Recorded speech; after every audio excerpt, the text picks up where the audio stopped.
حضرت عبداللہ وہ فاطمہ نام کی بی بی اپنے سردار کی علاقے کے سردار کی بیٹی اور بڑی امیر کبیر لاکھوں روپے حضرت عبداللہ کے قدموں میں رکھ کے عرض کرتی ہے مجھ سے نکاح کرنا، اور تورات انجیل زبور کی بڑی عالمہ، بہت متقی پرہیزگار، نکاح کرنا۔ آپ نے فرمایا میں اپنے باپ کا تابعدار ہوں، جہاں میرے والد گرامی کا حکم ہوگا اس کے علاوہ کچھ نہیں ہو سکتا۔ بالآخر اکتا کہ یہ بھی اس نے ڈیمانڈ کر دی ایک رات گزار لی جائے، تو اس وقت آپ نے ایک جملہ کہا تھا، میرے نبی کے امتیوں، میرے نبی کے والد محترم نے کہا تھا کہ عزت والے بندے کے لیے حرام جگہ سے منہ مارنے سے بہتر ہے کہ وہ مر جائے۔ یہ حضرت عبداللہ کے میرے نبی پاک کے پاک والد کے الفاظ ہیں۔ اب تو آج نیا مسلمان ہو کے کلمے ڈھونڈتا پھرتا ہے، وہ تب حلال حرام کی باتیں کرتے تھے جب ابھی قرآن بھی نہیں آیا تھا،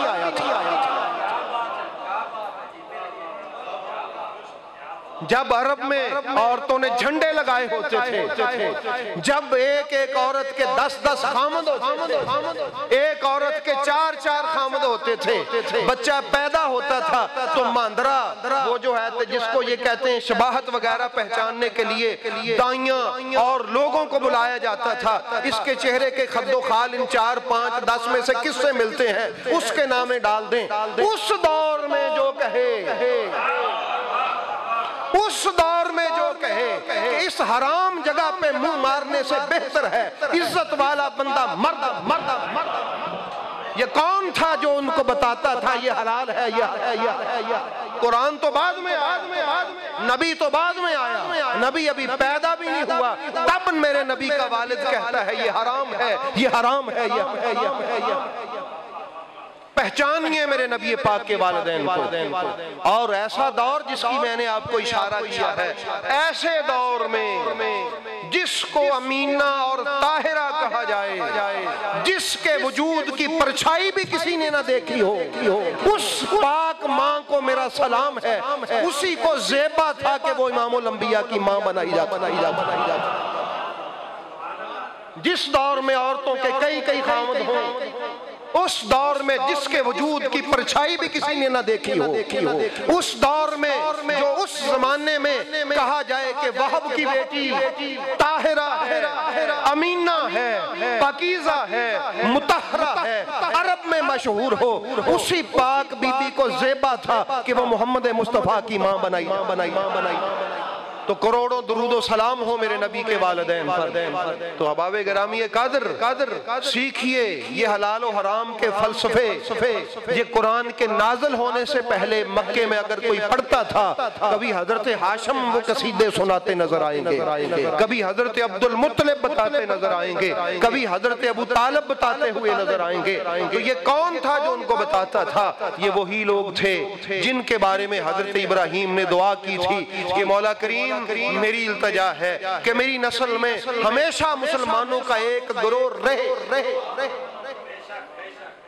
اگر وہ مسلمان نہیں تھے تو وہ گروہ ڈھونڈو کون سا تھا۔ ہاں یہ تو قرآن کی نص ہے۔ اللہ نے کہا تھا ابراہیم اب مانگ کیا مانگتا ہے؟ تو نے اپنی جان فدا کی، آگ میں چھلانگ لگا دی، تو نے اپنا مال قربان کر دیا، تو نے اپنی بیوی کو جو ہے وہ بیابان میں چھوڑ دیا، بواد غیر ذی زرع عند بیتک المحرم، تو نے ایسا بھی کر دیا۔ پھر میں نے جب تجھے کہا کہ چھری چلا دے بیٹے کے گلے پر، تو نے چلا دے۔ پھر میں نے کہا میرا گھر بنا دے، تو نے بنا دیا۔ ابراہیم ایک تو ہوتا ہے نا کوئی دعا مانگے، پتہ نہیں اس کی قبول ہو کہ نہ ہو، ایسا کر مانگ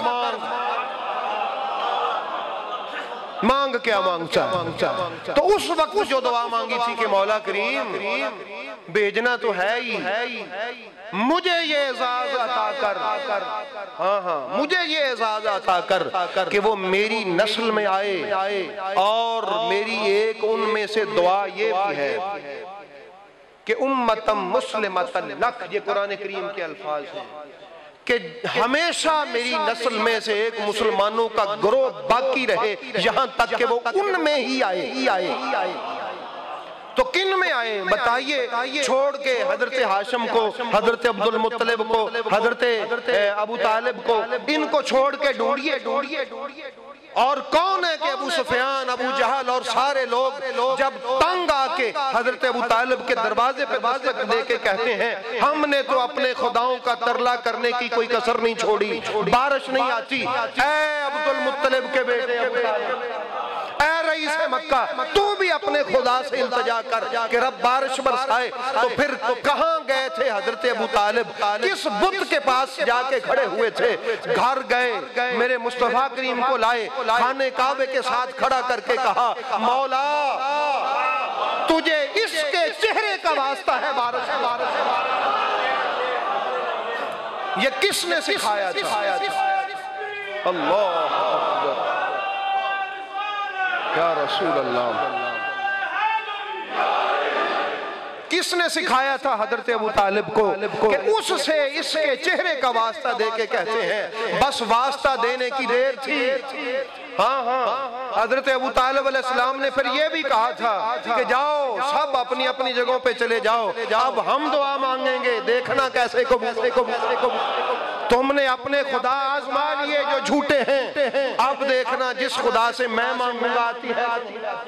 میرے نبی کو کھڑا کیا کعبہ کی دیوار کے ساتھ اور عرض کی پروردگارا تجھے اس چہرے کا واسطہ بارش عطا فرما۔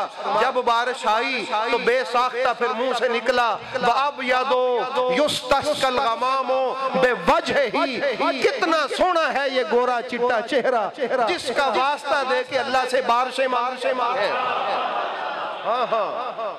وَأَبْيَضُ يُسْتَسْقَى الْغَمَامُ بِوَجْهِهِ، ہاں جی، تو یہ الفاظ ہیں حضرت ابو طالب کے۔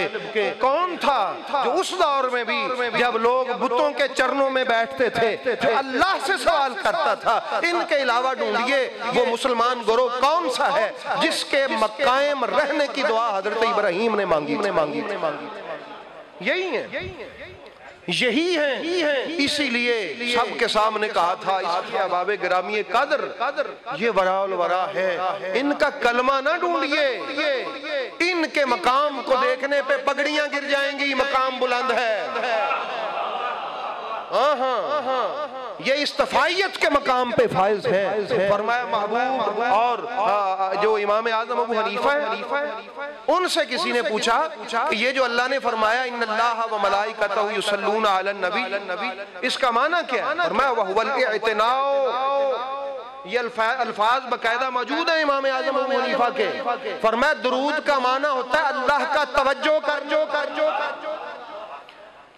یعنی امتی دعا مانگتا ہے مالک متوجہ رہے، توجہ فرما محمد والے محمد، توجہ اپنی قائم رکھ۔ اسی لیے اللہ نے فرمایا الذی یراک حین تقوم وتقلبک فی الساجدین، یہ ساری آیات کریمہ امام فخر الدین رازی رحمۃ اللہ تعالی علیہ اور دیگر امام جلال الدین سیوطی رحمۃ اللہ تعالی علیہ جو انہوں نے ابوین والدین مصطفیٰ کے ایمان پر کتاب لکھی امام سیوطی نے، اس میں یہ ساری روایات انہوں نے جمع کی ہیں۔ وتقلبک فی الساجدین سے مراد یہ صحابہ کرام سے، حضرت عبداللہ ابن عباس سے، دیگر صحابہ کرام سے، اس سے مراد یہ ہے کہ اے محبوب جب آپ ایک سجدہ کرنے والے باپ کی صلب سے سجدہ کرنے والی ماں کے رحم میں منتقل ہوتے تھے، اس تقلب کو، اس منتقل ہونے کو، یہاں سے یہاں آنے کو، اس خوبصورت عمل کو تیرا رب دیکھتا رہتا تھا، تیرا رب دیکھتا رہتا تھا۔ تو احباب گرامی پتہ چلا میرے نبی کے اجداد اللہ کی توجہ کا مرکز ٹھہرے، اور جہاں ہر وقت نگاہ قدرت پڑتی رہے وہاں طہارت کے علاوہ کچھ نہیں ہوتا۔ آج کسی گندی مٹی پہ سورج اپنی شعائیں ڈالے، ہماری فقہ کہتی ہے وہ سوکھ جائے تو پاک ہوتی ہے۔ یہ سورج جہاں اپنی ہمیشہ روشنی اور کرنیں ڈالتا رہے، اللہ کا بنایا ہوا سورج، اور جس جگہ خود خدا توجہ فرماتا ہے وہ تو نجس بھی نہیں تھی، وہ تو پہلے ہی پاک تھی، اب ہمیشہ اللہ کی توجہ کا مرکز رہے میرے نبی کے آباء و اجداد اور والدین کریمین، تو ان کی طہارت اور منزلت کا مقام کیا ہوگا؟ تو پہچانیے قرآن پڑھ کے یہ صرف قصے کہانیوں کے لیے نہیں ہے، لعلکم تتفکرون کا حکم آیا ہے، تاکہ تم لعلہم یتدبرون کا حکم آیا ہے، لعلکم تاکلون کا حکم آیا ہے کہ ان کو پڑھو اور سیکھو کہ اگر اس کی شان استفائیت کا مقام یہ ہے تو سیدہ آمنہ اور حضرت عبداللہ کی شان استفائیت کا مقام کیا ہوگا؟ ڈھونڈیے ان کے کلمے نہ ڈھونڈیے، ان کے مقام و منزلت کو دیکھیے، دیکھتے رہیں گے، بلند سے بلند ہوتے دکھائی دیں گے۔ تو ہمارا تو ارادہ یہ ہے، چاہت یہ ہے کہ مسلمان ان کے بلند مقام سے روشناس ہو جائیں اور سمجھ جائیں میرے پاک محبوب کریم صلی اللہ علیہ وآلہ وسلم۔ آج دیکھیے امتی بھئی جس نے ایک لمحے کے لیے میرے نبی کی صحبت اختیار کی اس کے لیے جان دینے کو آتا ہے، صحابیت کے لیے مر جانے کو تیار ہے، وہ جی ایک لمحہ، صرف ایک مرتبہ، ٹھیک ہے؟ نبی پاک سرکار کے پاس آئے اور چلے گئے، پھر ملے بھی نہیں۔ کیا مقام ہے اس پاک ماں کا؟ تو اس لیے احباب گرامی جس صلب میں میرے محبوب کریم علیہ السلام ٹھہرے رہے، کیا وہ اصلاب طاہرہ تھی، کیا وہ ارحام طاہرہ تھے؟ رب العالمین ہمیں ان کی پاکیزگی کا صدقہ ہمیں پاکیزگی عطا فرمائے۔